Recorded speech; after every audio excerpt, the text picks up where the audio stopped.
Alrighty, welcome. Today we're going to explore movements of the hips and pelvis just to get some more gentle mobility.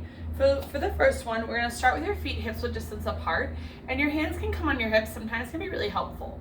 We're going to be drawing figure eights with the hips. So first you're going to think about, and the knees will move too. Think about a little bit like dancing.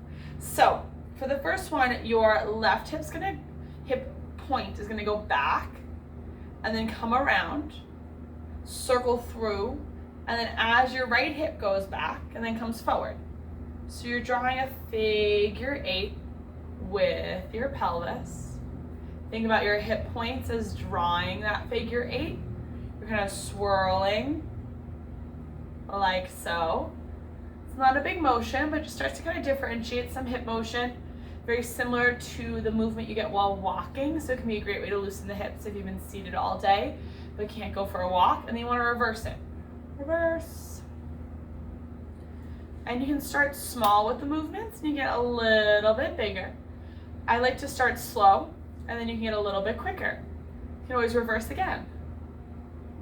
So start there with some figure eights.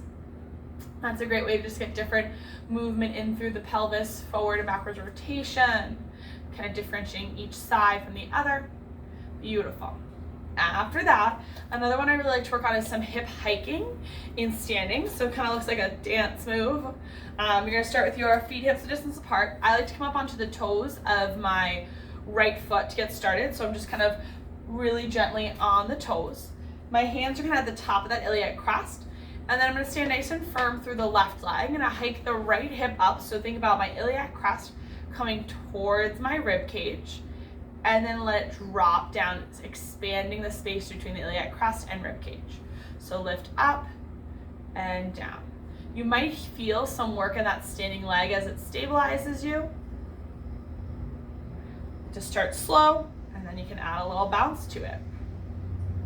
You can do that on the other side, so weight in the right foot firming down, the left iliac crest comes up to your rib cage, that kind of bone, and then back down. You want to make sure this hip isn't bopping out too much, it's staying stable, and you're just moving this bent knee. Beautiful. Alrighty, another one you can do is taking your hands to your hips, and we're working on anterior and posterior pelvic tilt. So anterior pelvic tilt, knees are slightly bent, feet hips a distance apart. You're going to tip the tailbone up to the sky, let the belly kind of drop forward, arch the low back, and then tuck the tailbone under, pull the belly, kind of hollow it out.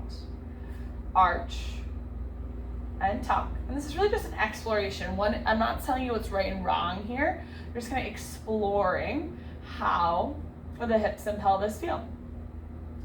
And last but not least, I always like to differentiate hips from pelvis with just a little bit of hip hinging. So once again, you kind of got your hip points here. You're just going to hinge at the hips, send them back, bringing the hips forward.